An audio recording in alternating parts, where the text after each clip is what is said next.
Bwana Yesu asifiwe. Hebu nione kwa mikono. Bwana Yesu asifiwe. Asanteni sana. Kwanza mimi nataka nichukue nafasi hii nimshukuru Mungu kwa sababu ametupatia nafasi, ametupatia kibali tuje tena katika mtaa huu wa Kayole maarufu Far East. Tumefika hapa leo. Nataka nimshukuru Askofu Migwi kwa kutukaribisha. Nataka nimshukuru Meja Ndong, mjumbe wenu, ndiye aliniunganisha na askofu ili tuweze kufika hapa siku ya leo kufungua kanisa hii ili neno la Mungu liweze kuhubiriwa na kuenea na tuweze kupata matumaini ya uzima wa milele. Asanteni sana kwa kutukaribisha katika hapa Embakasi Central. Nimshukuru tena mjumbe wetu. Tumekubaliana kuna kazi tumekubaliana ya hapa Embakasi Central, ilikuwa tukuje hapa mapema lakini haikuwezekana kwa sababu ya matatizo ya COVID-19, lakini leo Mungu amefanya vizuri ya kwamba tumeweza tukafika hapa. Asanteni sana kwa kutukaribisha. Askofu na watu wa kanisa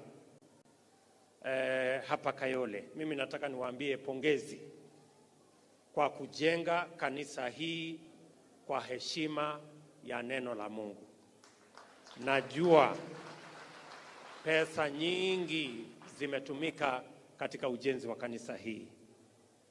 Mumenipatia nafasi ya kuungana na nyinyi katika kufungua kanisa hii. Si kupata nafasi ya kusaidiana na nyinyi katika kujenga. Lakini vile nimefika hapa, kuna mambo lazima nifanye kidogo. Ndio, kwa sababu tukitoa kwa ajili ya neno la Mungu, hatumpatii askofu ama kanisa. Ni hazina tunaweka mbinguni. Na baadaye tutafanya kazi hiyo. Lakini hata na hivyo, mimi nimefika hapa kanisani kuwashukuru tuweze kupata ibada pamoja, na nashukuru kwa kutuzungumzia neno la Mungu na kutupatia matumaini kwamba kuna Mungu mbinguni na tukimuuliza atatujibu. Huyu muungwana Migwi ni mtu ametuambia hajasoma sana, lakini kwa sababu kuna Mungu mbinguni, leo ako na shahada ya degree. Na hata bila hiyo masomo na hiyo kuwa hasla, leo tuko na kanisa ambaye imejengwa. Na mimi nafurahi sana kuungana na wewe na kuungana na masala wa hapa Eastlands, sisi wote tukisherehekea yale Mungu amewawezesha muweze kutimiza. Tukienda mbele, mimi nataka niwaulize sisi zote tujue ya kwamba mbali na mahali tumetoka, mahali tumezaliwa, dini tunasoma, elimu tulio nayo, mali tulio nayo, tujue ya kwamba sisi ni watu moja.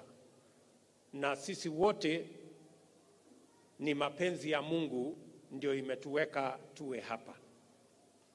That is why we must all know as citizens of Kenya, we are all where we are because God has determined that is where we are. Na tukimuuliza, Mungu anaweza kutuinua akatuweka katika kiwango kinachofuata. We must all believe in what this church believes, that we can be people of great hope. Kwa hivyo mimi nimeshukuru sana, na mimi nataka niwakumbushe nyinyi watu wa kanisa hapa Kayole. Niwakumbushe maneno ya Mathayo.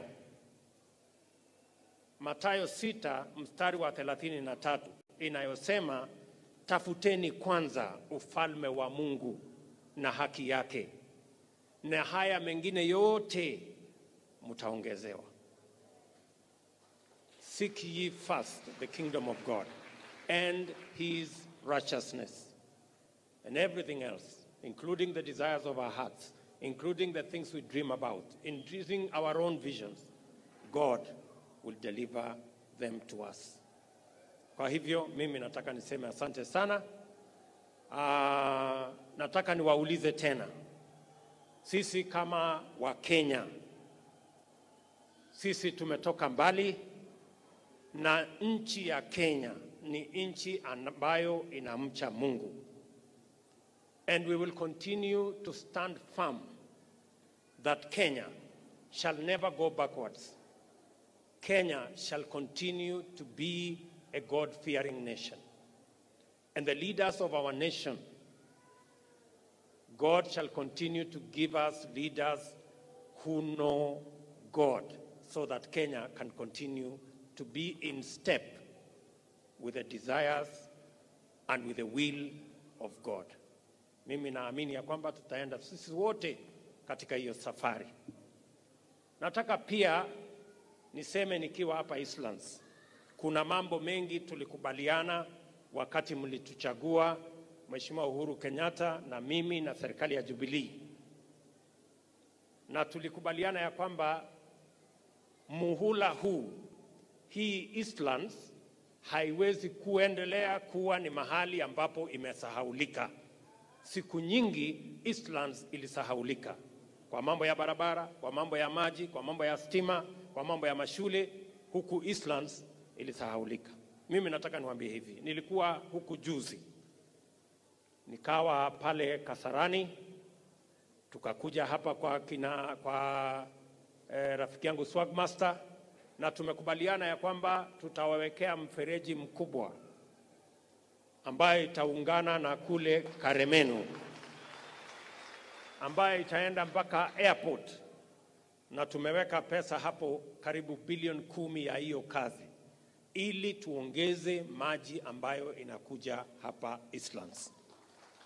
Hivi karibuni tutarudi hapa, kwa sababu kazi hiyo imefika almost 80%. Tutarudi hapa kwa sababu tunataka wakati Nairobi inapiga hatua ya kwenda mbele, Eastlands haibaki nyuma. Jambo la pili, tulikuja hapa na Mheshimiwa Rais hapa Embakasi kwa mambo ya titling ya Nairobi. Tushaongea na wabunge wenu, Meja Ndonga anajua. Kuna awamu ya pili ya kupatiana hati miliki ama title deeds ya hapa Eastlands. Mimi nataka niwaambie kazi hiyo inaendelea. Ikiwa tayari, wabunge wenu watawaeleza, kwa sababu Nairobi haiwezi kuwa capital city bila ya services na bila ya kuhakikisha kwamba kila mtu ambaye anaishi hapa ako na hati miliki ya mahali anapoishi.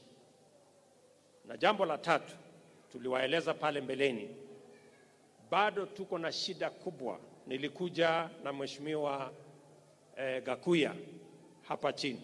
Bado tuko na shida kubwa hapa Eastlands ya mambo ya sewage system. Na kupitia kwa benki ya Africa Development Bank tumepata pesa, na niliwaeleza karibu bilioni 10 ya kusaidia kupanua the sewer lines and the sewage system in Eastlands, ndio watu wapate mahali pazuri, ndio maji taka iweze kuondolewa na ile sewage system iweze kukamilika, ndio tuhakikisha kwamba sehemu hii inakuwa served kama sehemu zingine za mji wa Nairobi. Vile vile tulikubaliana katika ile mambo ya mabarabara. Eastlands ilisahaulika siku nyingi. Tumekubaliana na wabunge hawa, kuna barabara kadhaa, almost 100 kilometers of new tarmac in various places in this Eastlands. Tulianzisha pale 2017, na hiyo awamu ya pili tutaanzisha hivi karibuni, kwa sababu tunataka kuhakikisha ya kwamba zile barabara ndogo ndogo ambazo zinaingia kwenye estates isikuwe ni barabara za vumbi na matope, tuwawekee lami ndio Eastlands ianze kupata sura ya estates zingine katika Nairobi hii. Haya mambo yote tunashirikiana na viongozi wenu. Mimi nataka niwaulize watu wa Nairobi ya kwamba zile pengo ambazo zimebaki, msifikirie ya kwamba tumesahau. Tumepata kidogo changamoto kwa sababu ya shida ya corona, mambo ya ushuru imeenda chini kiasi, lakini bado yale tulikubaliana na nyinyi, tuko na azma na tuko na mpango ya kuzikamilisha. Niliona niseme hivyo kwa sababu ni vizuri ninyi kama watu wa Eastlands mjue ya kwamba serikali mliochagua inawakumbuka, mipango yenu imewekwa vizuri, na hatutasahau ahadi ya watu wa hapa Embakasi Central, Embakasi West, Embakasi East na zile constituencies zingine za Mathare ambazo ziko katika sehemu hii. Nilikuja juzi kwa sababu ya matatizo ya hospitali. Ile hospitali ilikuwa Nyayo Wards hapa karibu kwa Mheshimiwa Gakuya.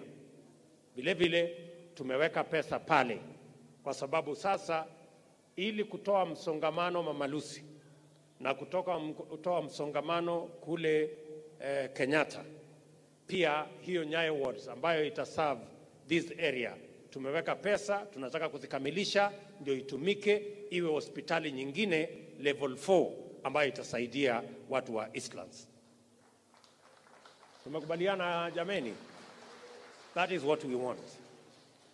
Mwisho, mimi nataka niwaulize hivi. Safari hii ya kubadilisha Kenya, hatutaki kurudisha Kenya mahali pa kugawanyika na ukabila na siasa chafu. Nyinyi mnaelewa. Wakati tulitoka siasa duni ya ukabila 2007-2008, Mheshimiwa Uhuru Kenyatta rafiki yangu na mimi tuliketi chini na tukasema lazima tubadilishe msingi wa siasa ya Kenya. Tuondoe siasa ya ukabila na chuki na migawanyiko, tuweke siasa ya sera ya maendeleo na kubadilisha maisha ya Wakenya. Na hatukurudi nyuma. Ni kwa sababu ya hiyo msingi tulikubaliana na Mheshimiwa Uhuru Kenyatta. Na wakati mimi niliamua ya kwamba nitamuunga mkono Mheshimiwa Uhuru Kenyatta awe rais wa 4 wa Jamhuri ya Kenya, watu wengi wakiwemo wale walikuwa mazishi jana waliniambia ya kwamba hakuna vile wewe unaweza kuunga mkono Uhuru Kenyatta kwa sababu yeye alikuwa eti ni Mkikuyu kama Mwai Kibaki ambaye alikuwa ofisini. Lakini niliwaeleza siku hiyo na ninawaeleza hata na leo ya kwamba niliunga mkono Mheshimiwa Uhuru Kenyatta sio kwa sababu ya kabila yake, sio kwa sababu alikuwa anawakilisha kabila yake, ni kwa sababu mimi na yeye tuliketi chini tukakubaliana kwa sera ya kuweka maendeleo Kenya hii ya barabara na reli na kuunganisha stima na kujenga technical training college na kuweka maji katika taifa letu la Kenya, ndio Kenya iwe bora kuliko vile ilivyokuwa wakati huo. Hiyo ndio sababu niliunga mkono Mheshimiwa Uhuru Kenyatta. Na nilimuunga mkono nikijua ya kwamba Mwai Kibaki alikuwa ofisini, na ilikuwa ni makusudi ndio tuweze kuondoa siasa ya ujinga ya kuweka watu katika mirengo ya kabila.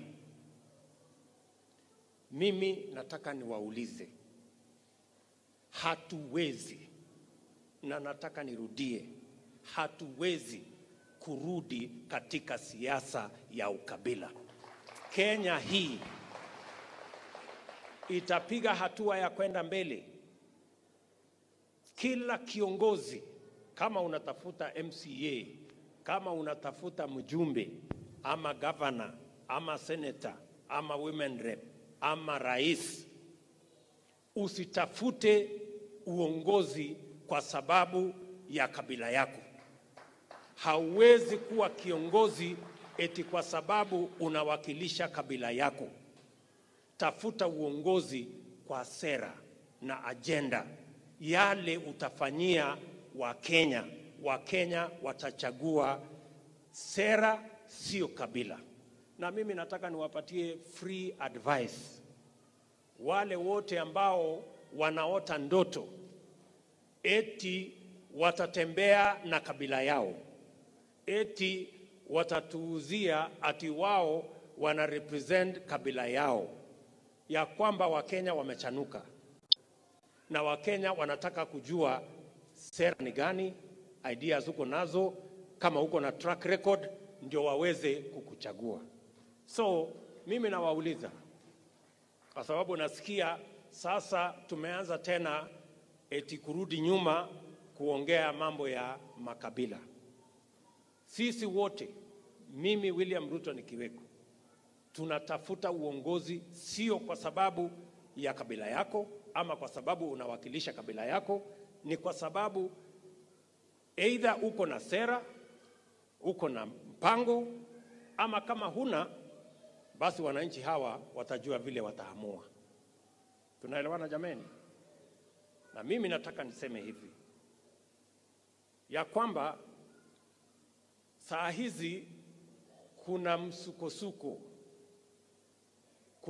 kuna matatizo, watu wamechanganyikiwa kwa sababu tumesema lazima tubadilishe mazungumzo na mjadala katika taifa letu la Kenya.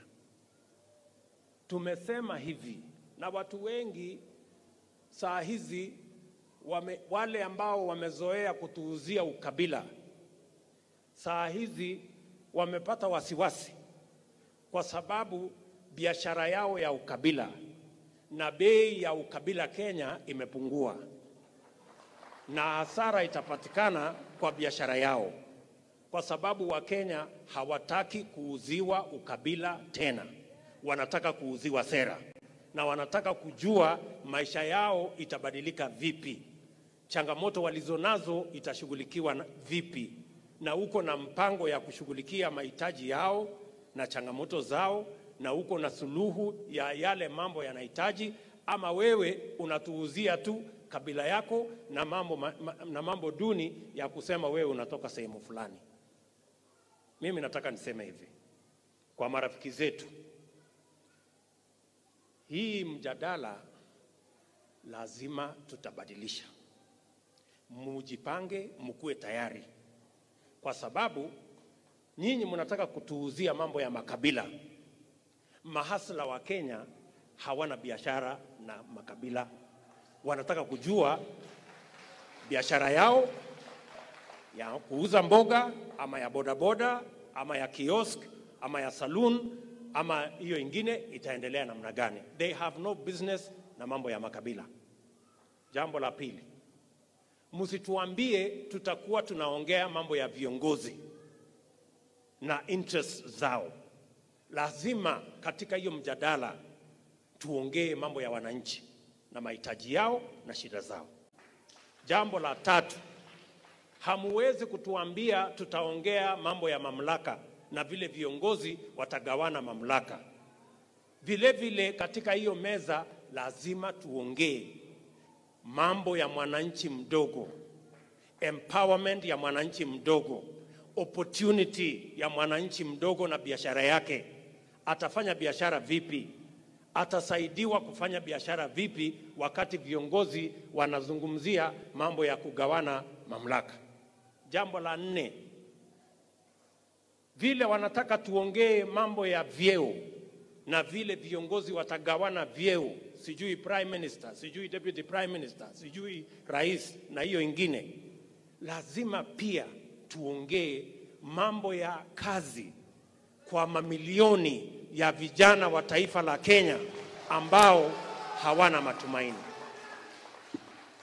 Kwa hivyo, jameni, tuvumiliane kwa sababu lazima tuongee hii maneno. Na tunasema ya kwamba haja yetu ni kuhakikisha ya kwamba katika meza mahali mambo ya Kenya inajadiliwa, itazungumzwa mambo ya wale, lakini pia mambo ya wananchi lazima izungumzwe pale. Na hiyo meza lazima itutoshe sisi wote. Kila mtu lazima akuwe katika hiyo meza. Tunaelewana jameni? Iko makosa tukisema sisi wote tuketi katika meza moja? Na hii si kuchochea mtu, hii si kuchochea watu, hii ni kusema ukweli ya kwamba kama mambo ya viongozi itazungumzwa, mambo ya wananchi izungumzwe. Kama mambo ya mamlaka itazungumzwa, mambo ya empowerment ya wananchi izungumzwe. Kama mambo ya vyeo itazungumzwa, mambo ya kazi kwa vijana izungumzwe. Hiyo ndio Kenya sisi tunataka. Kuna makosa jameni tukienda barabara hiyo? And that is why we are saying to our friends, we cannot degenerate. We cannot go back. When I supported Uhuru Kenyatta, it was not because of his tribe. It was not because he represented any tribe. It was because we agreed on an agenda and on a program that would transform this nation. And I supported Uhuru Kenyatta when President Kibaki was in office. Many of the people who were talking yesterday, they were the ones who are telling me, you cannot support another Kikuyu. And I told them, I am not supporting Uhuru Kenyatta because of his tribe. I am supporting Uhuru Kenyatta because we have a plan that will transform this nation. They were telling me that you cannot support Uhuru Kenyatta because he is not only a Kikuyu, but he is also the son of a former president. But that is not what we are looking for. We are looking for how to change this nation. And therefore, I want to tell them, my friends, you better be prepared for the new conversation we are going to have in Kenya. Don't tell us about tribes. We want to have a conversation about every hustle. Don't tell us that we are going to discuss power. Yes, as we discuss power to be shared by the big boys and by the leaders, we must also have a conversation about empowerment and opportunity for ordinary people to chase their dreams as well. And you cannot tell us we are going to have a conversation about positions only. Prime Minister, I don't know, President and the rest. We must have a conversation, a serious conversation about millions of people who do not have jobs. And when are they going to have jobs? Every family has 2 to 3 young guys who have finished school, but they have no jobs. It is their time for us to have a conversation about them also. And therefore, when we say, for the first time in Kenya, we are going to have a conversation that will involve everybody, an inclusive conversation. Don't drive us the narrative of exclusion, of telling us about tribes and tribal chiefs. My friends, hiyo watu wajinga wameisha Kenya, haiwezekani tena. We are going to have a conversation, an inclusive conversation, and all cards will be on the table. Nobody is going to be absent. And the table is big enough for all of us to sit and have an honest national conversation about everybody. And that is what I am saying. That is what the Hustler Nation is saying. The Hustler Nation is saying this country belongs to all of us, and we must all sit at the table where we are going to have a honest national conversation. And let me say this for the record. It is not a must. It is not a condition that William Ruto or anybody must be president. But it is a must that we must all sit on the table. It is not negotiable. It is not negotiable that we can continue to have an exclusive conversation about few people and about some tribes and about some leaders, we are going to have a honest national conversation. And that is what the Hustler Nation is about. It is not a threat to anybody. It is not incitement of any nature. We are just going to have a honest conversation, all of us on a table, so that we can agree on how to move Kenya forward. If anybody is uncomfortable with that conversation, if that conversation is difficult for whatever reason, unfortunately, we must have it. It is not something that we can avoid. So let us all be ready to have that conversation. Tunaelewana jameni? Tukisema tukae sisi wote kwa meza iko makosa. Na hiyo ndio sababu mimi ninasema mimi ni naibu wa rais wa Kenya. So ile mimi ninasema sio ya kwamba nimekumbuka hapa. Hiyo ni maneno, najua what I am saying. Na mimi najua inawezekana. Sijui kama tunaelewana. Tuko pamoja? Tutatembea hii safari pamoja. Na mtu asiwatishe. Unajua hii Kenya watu wanatishana. Mimi na viongozi wengine wengi hapa tumehangaishwa na mambo mengi. Tumeshurutishwa na mambo mengi. Wengine wamepelekwa kotini. Wengine wametolewa katika nafasi ya uongozi katika huko bunge. Wengine wamefungiwa accounts zao. Wengine wametumiwa KRA. Ati ndio tusikue na mjadala ya Wakenya wote. Mimi nataka niwaambie, hatuwezi kata tamaa, hatuwezi rudi nyuma. Hii mjadala lazima tukue naye. Na mimi na hawa viongozi hatutachoka until we have this conversation. So, my friends, don't waste your time with threats. Don't waste your time with blackmail. Don't waste your time with everything you are doing. You can do it as much as you want, but we must change this country, and we must change the conversation.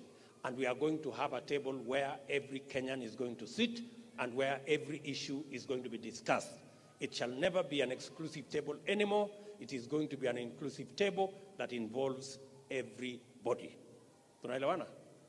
Tuko pamoja? Sasa nyinyi watu wa Westlands, mimi nataka niwaulize.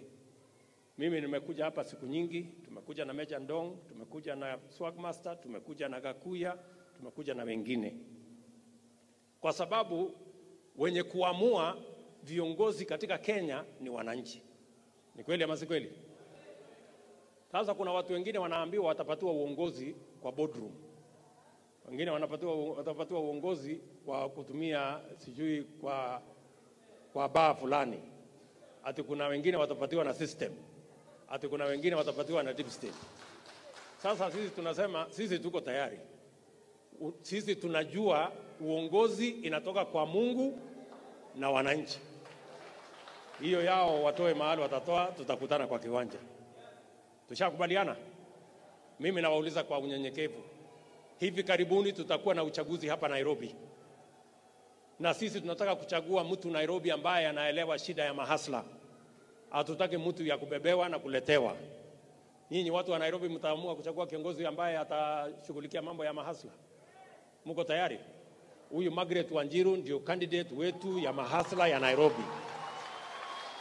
Na sisi wote tutasimama nyuma yake. Sijui kama tunaelewana. Tutasimama pamoja. Na mimi nawahakikishia ya kwamba safari hii Nairobi tutainyorosha. Ili Nairobi iwe ni capital city ya Kenya. Na iwe ni mahali ambapo sura ya Kenya na heshima ya Kenya itaonekana katika city ya Nairobi. Sitaki kusema kuzidi hapo. Mimi nataka niseme asante sana kwa kunisikiza. Na mimi nitarudi tena na tena na tena mpaka tukamilishe mambo ya Eastlands, na tuko pamoja. Nawapenda sana na nawatakia baraka ya Mungu.